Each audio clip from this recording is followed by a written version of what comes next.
Hola, bienvenidos a mi canal Sota Pizza. Yo soy Paula y vamos a hablar de Peter Pan.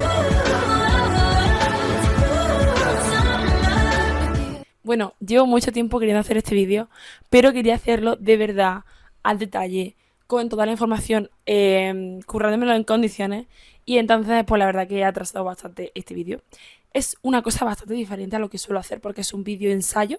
Así que espero que os guste transmitir toda la información que quiero y que principalmente para la gente que ya es fan de Peter Pan podemos fangirlear, interpretar y comprender mejor la obra, y para la gente a la que le interese pueda meterse en esta historia, la comprenda mejor, y si no has leído la historia te animes a leerla, y si no te apetece nada leértela, por lo menos que cuando veas las películas entiendas realmente el significado de Peter Pan. En este vídeo vamos a hablar de tres partes principales.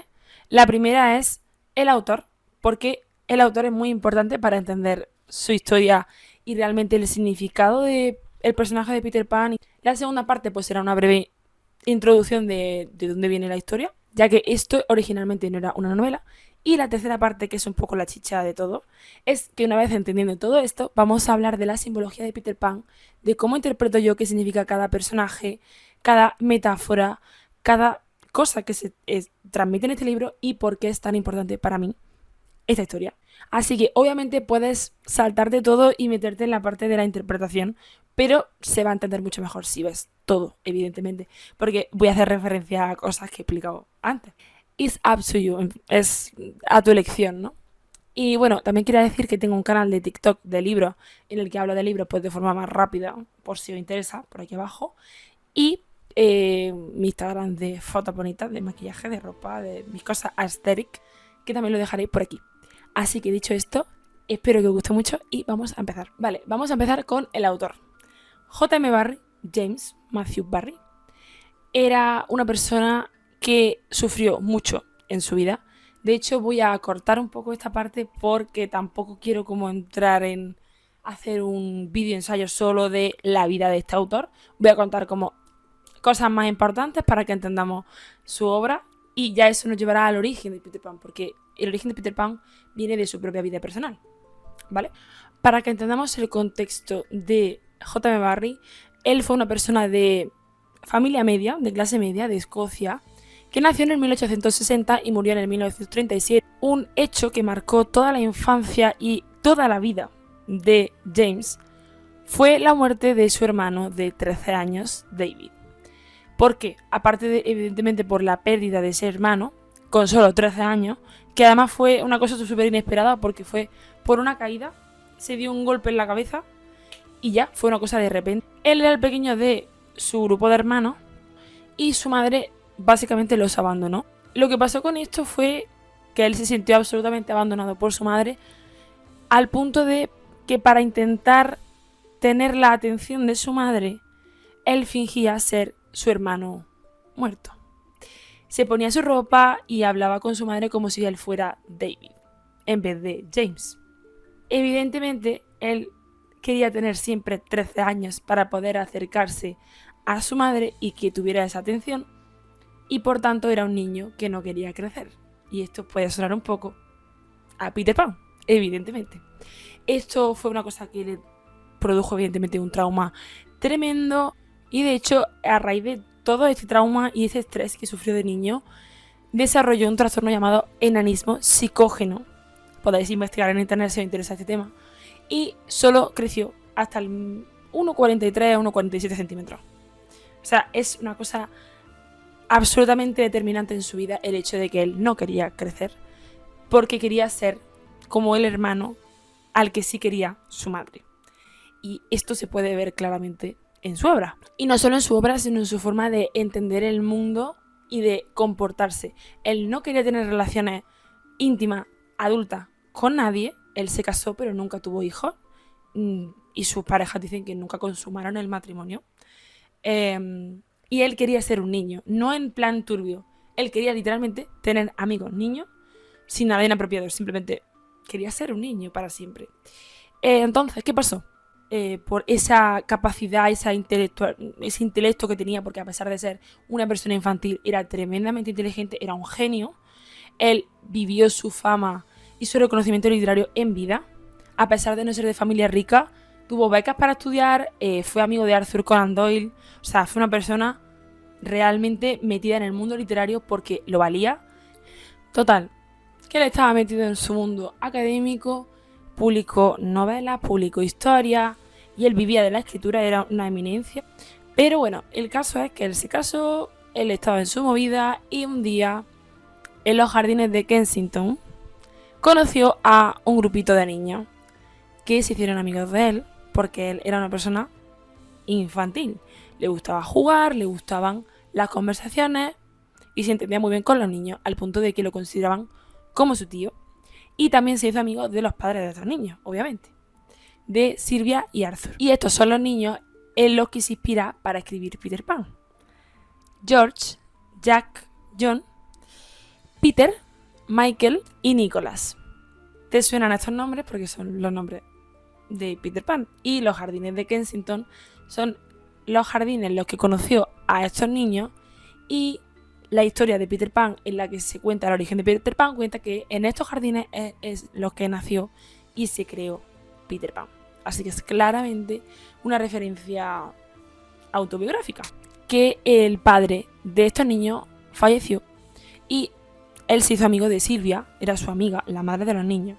Y él pues iba mucho a cuidar a esos niños. De hecho, se hizo cargo económicamente de esta familia.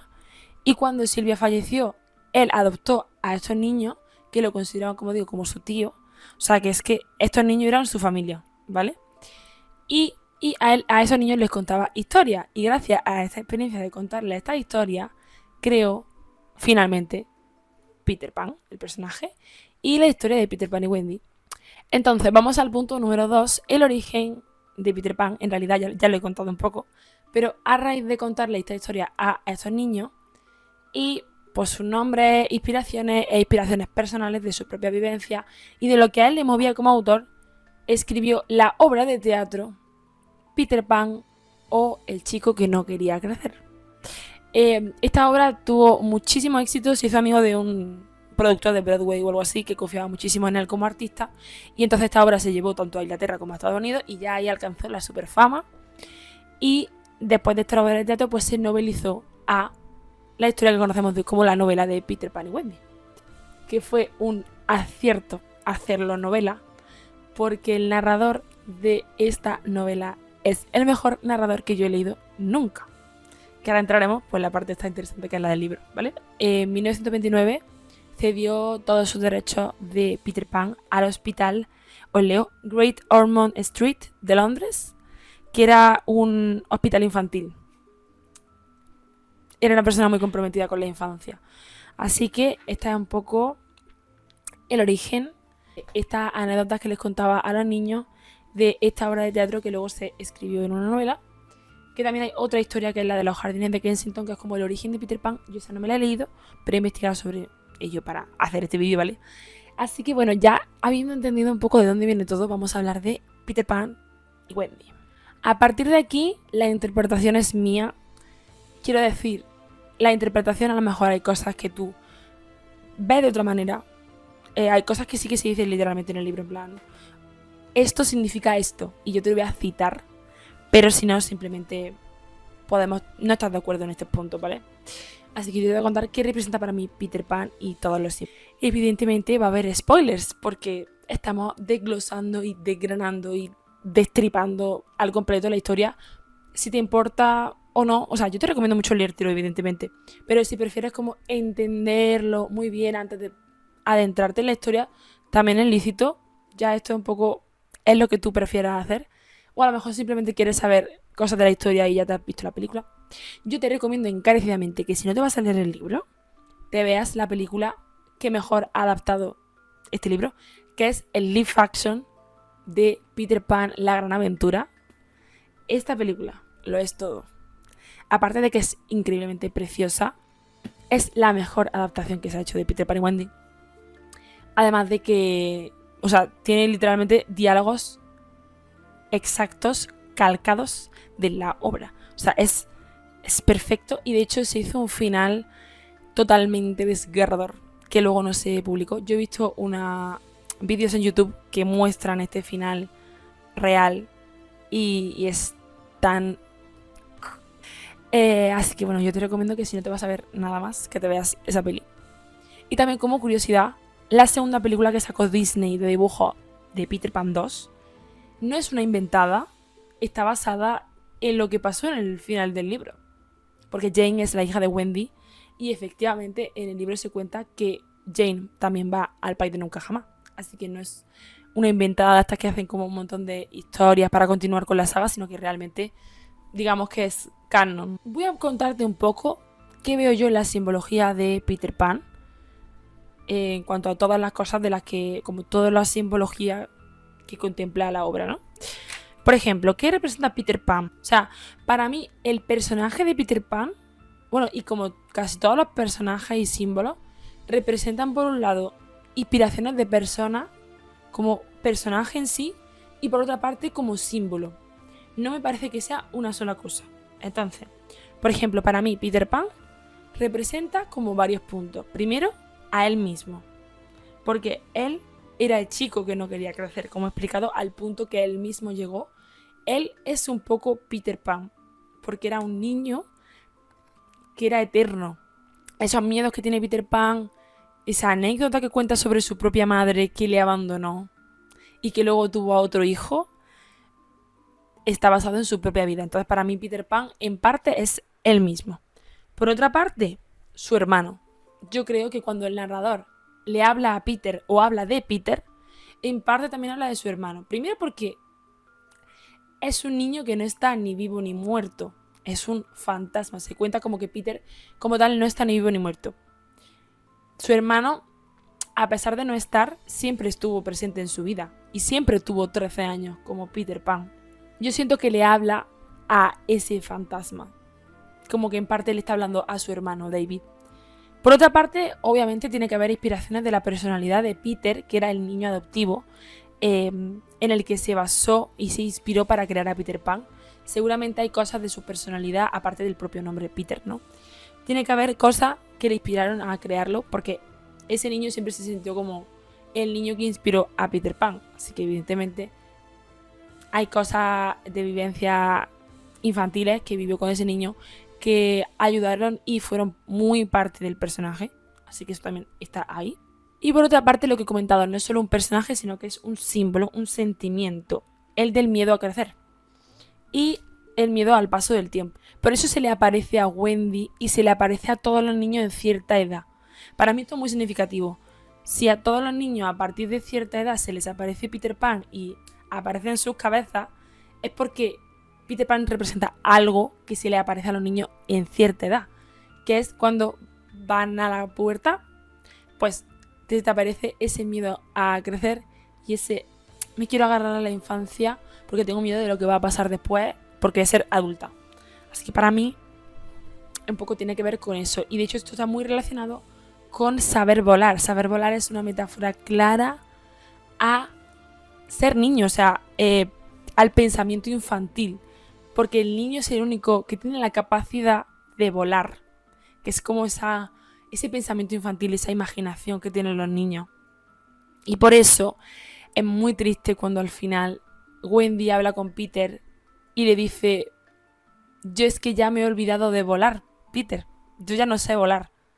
Y no es porque no tenga las habilidades o no se acuerde. Es que no se acuerda porque no tiene ya la mente de un niño y por eso no puede volar. Y su hija, cuando va a volar, Jane, le dice: tú no puedes venir con nosotros porque tú no puedes volar. De hecho, pues se dice literalmente, gradualmente fueron perdiendo su capacidad de volar. Porque decían que era por falta de práctica, pero era porque habían dejado de creer. Porque para volar tienes que creer en las hadas. ¿Y cómo crees en las hadas? Pues siendo un niño, teniendo esa inocencia, esa esperanza de que todo es posible, de que puedas ser un astronauta y un peluquero y un futbolista, todo al mismo tiempo, y que todo es posible. Pues esa capacidad de volar. Entonces es una metáfora muy bien traída para mí. Luego, el país de nunca jamás se explica muy claramente. Esto no hay como mucha interpretación. Yo voy a decir, es que iba a citar las páginas, pero en realidad, si te digo página 19, para ti esta página no es la página 19 si tienes otra edición. Entonces, bueno, yo tengo todo muy anotado.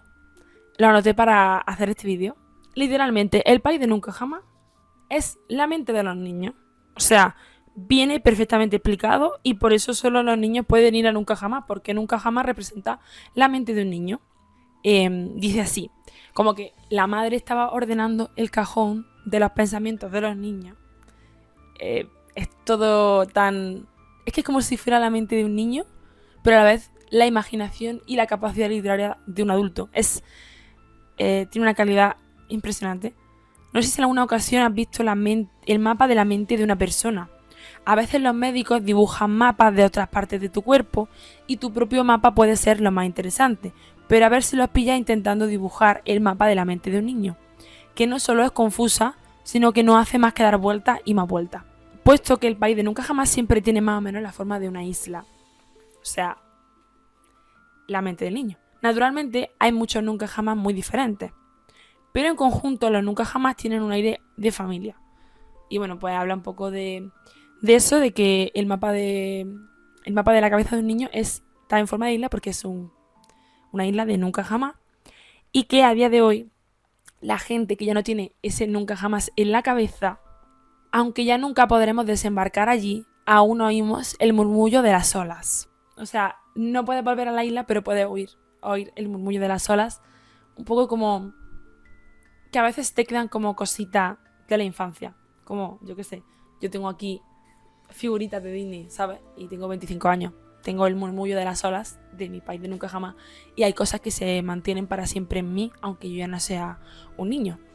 Pero como he dicho antes, para mí el narrador es el personaje más original, mi narrador favorito del mundo. Es el narrador de Peter Pan. Su visión particular del mundo es impresionante, como por ejemplo cuando explica de dónde vienen las lamparitas de noche, de dónde vienen las estrellas. Además de que el narrador no es solo un narrador, sino que es un personaje con sus propios sentimientos y sus propias opiniones respecto a los personajes. Y esto hace que yo vea que el narrador tiene que ser J.M. Barrie y que hay mucho de su propia... O sea, que no es un narrador inventado. Yo creo que es literalmente hablando el propio autor cuando cuenta la historia a los niños. Porque hay momentos en los que el personaje del narrador como que tiene sus propios sentimientos hacia ellos, sobre todo con la figura de las madres, ya que es algo como con una carga emocional. Y hay una parte en la que me parece muy significativo, porque en la página 238 de mi libro dice, se siente: como puede verse, le faltaba carácter. Tenía la intención de decir cosas extraordinarias acerca de ella, pero la desprecio y ya no diré ninguna de ellas. Aquí parece como que el autor, igual que Peter Pan, no cree en el amor materno incondicional absoluto, porque no lo ha vivido, entonces le tiene desprecio a la madre, pero por otra parte luego como que se siente mal por decir que desprecia a la madre, y dice: al observarla más de cerca y al recordar su alegría en tiempos pasados, desvanecida a causa de la pérdida de sus hijos, me doy cuenta de que al fin y al cabo no seré capaz de decir cosas desagradables acerca de ella. Si quería tanto a esa panda de trastos que eran su hijo, no era culpa suya. Su mano se mueve sin descanso sobre su pecho como si le doliera. Hay quien prefiere a Peter y hay quien prefiere a Wendy, pero yo la prefiero a ella. O sea, habla de que no puede culparla por estar esperando a que sus hijos vuelvan a casa. Es una referencia para mí muy clara de que el narrador está hablando con su propia madre. Y luego, un elemento clave, un elemento que describe todo a la perfección, es el cocodrilo. Aunque pareciera que es un personaje no muy relevante, es clave en la historia.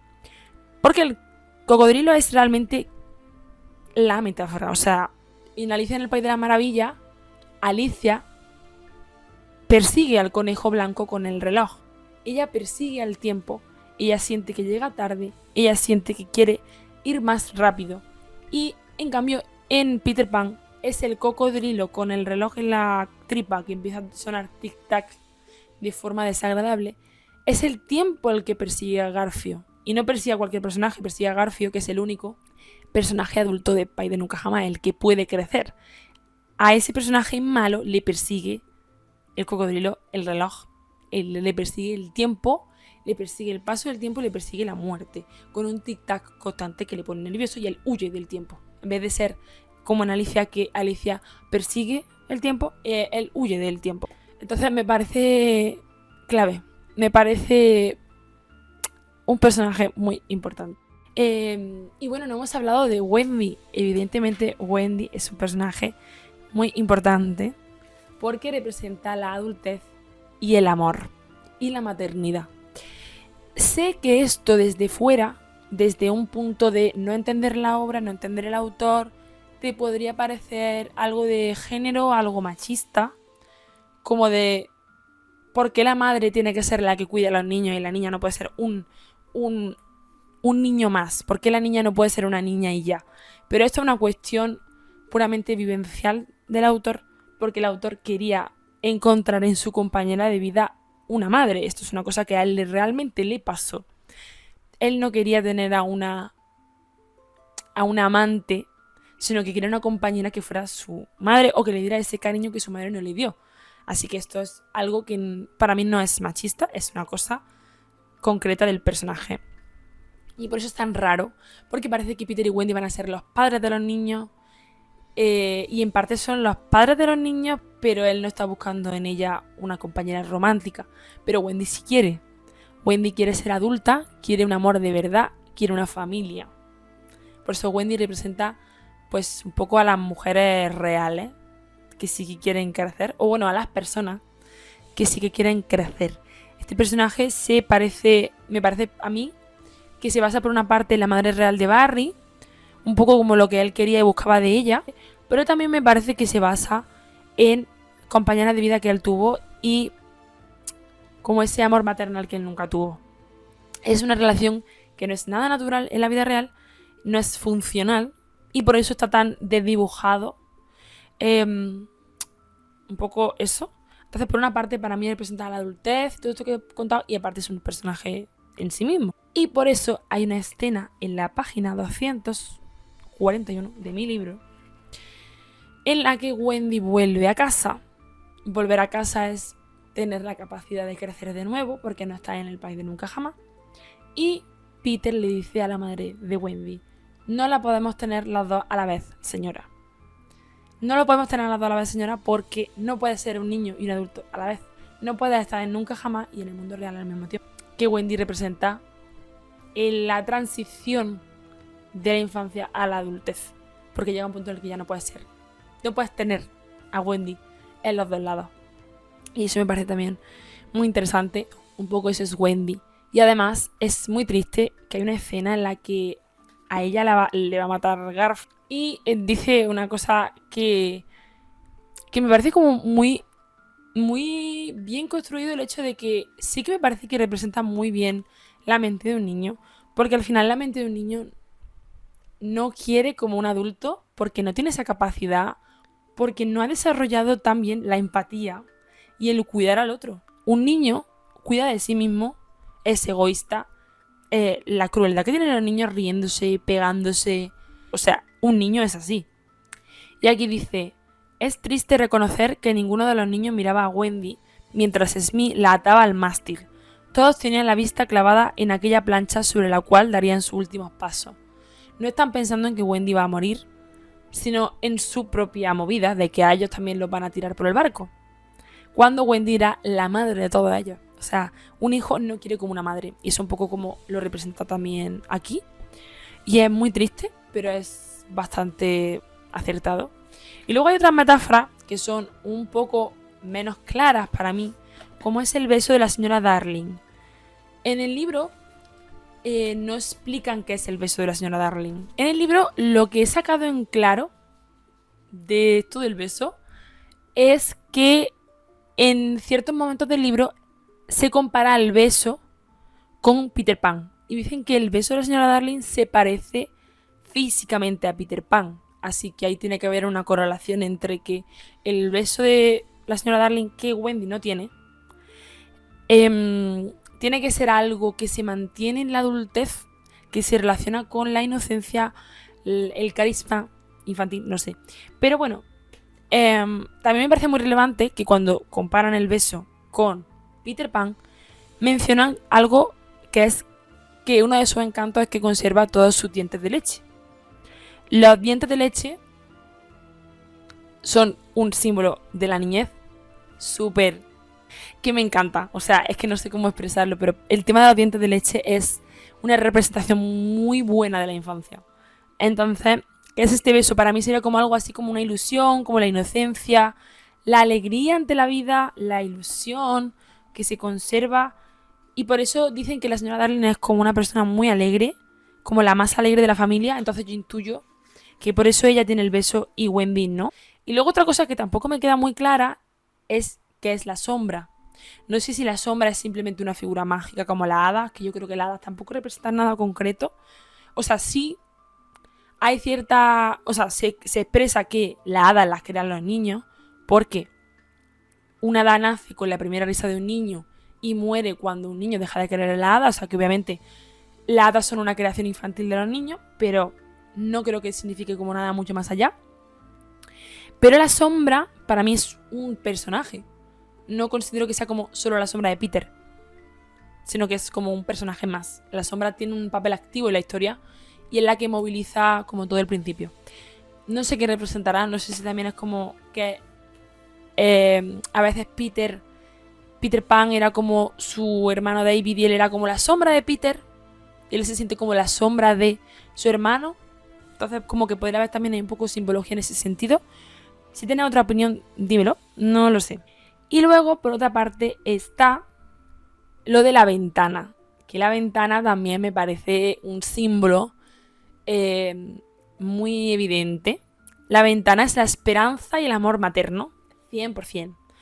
Porque los padres de Wendy siempre tienen la ventana abierta cuando los niños no están.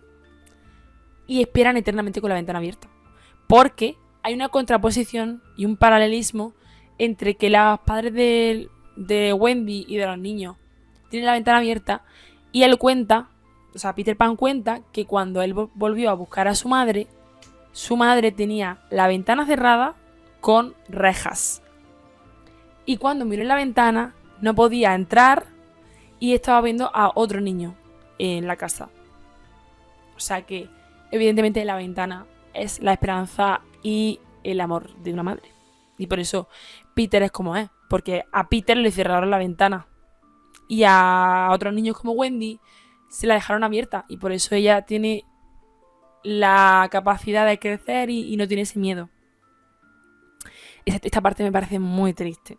Pero bueno, es un poco también como lo que a él le pasó.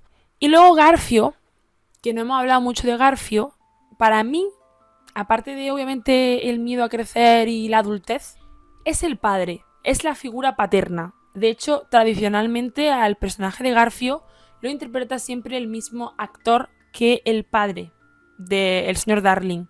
De hecho, en la película de Live Action también pasa así, que el Garfio y el padre son el mismo actor.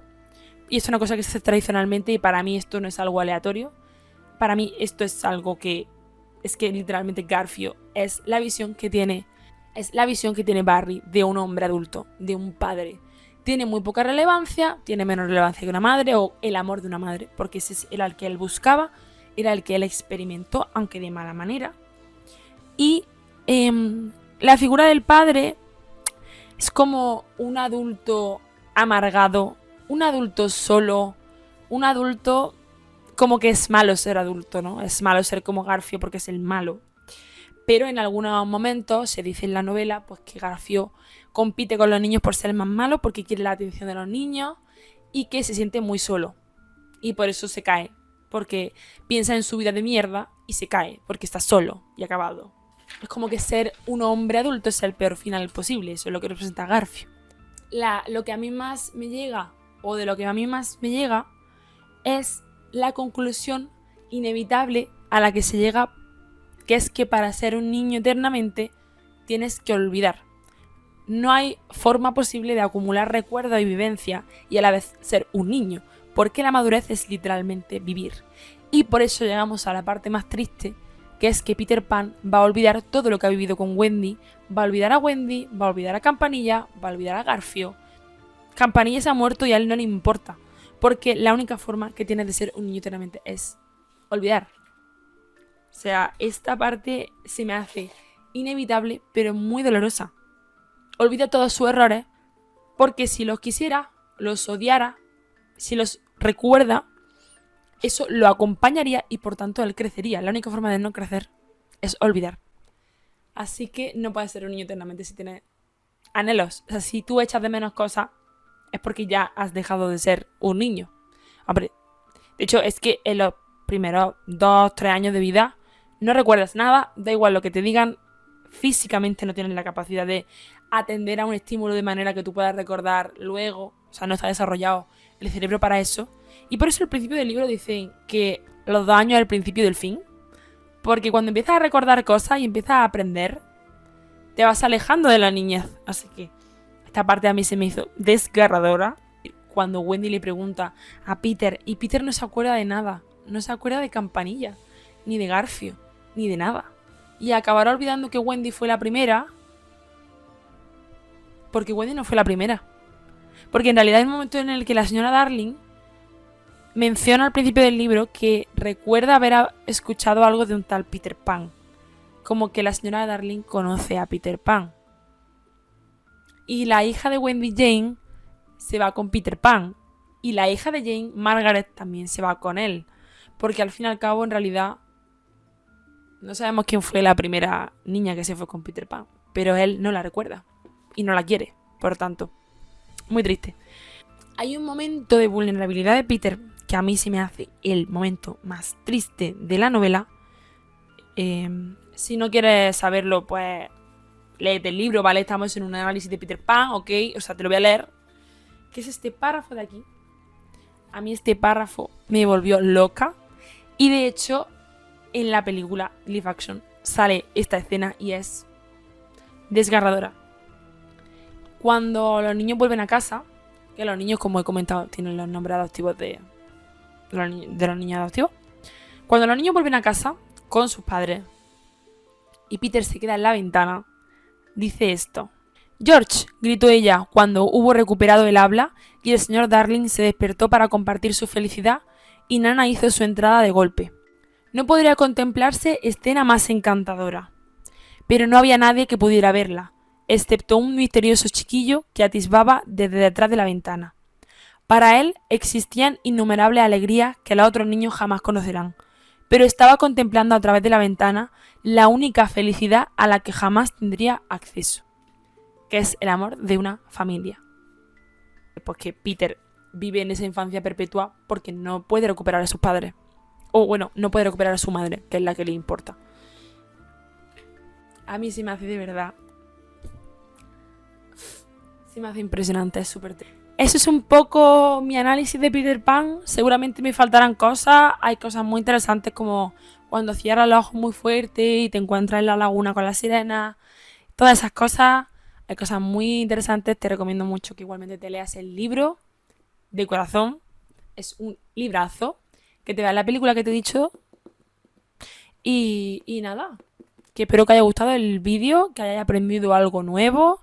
Desde siempre es una persona pues muy atada a la infancia, tuve una infancia muy bonita, pero siempre fui muy consciente del paso del tiempo, no sé por qué. Soy una persona que piensa mucho en esto y que se aferra mucho a las cosas y que vive mucho el presente. Entonces hay una mezcla ahí de echar mucho de menos lo de antes, pero querer que todo siga como ahora y que nada cambie. Hay muchos temas que tienen mucho que ver con esto, así que bueno, ya está. Que espero que os haya gustado el vídeo. Y nos vemos en el próximo.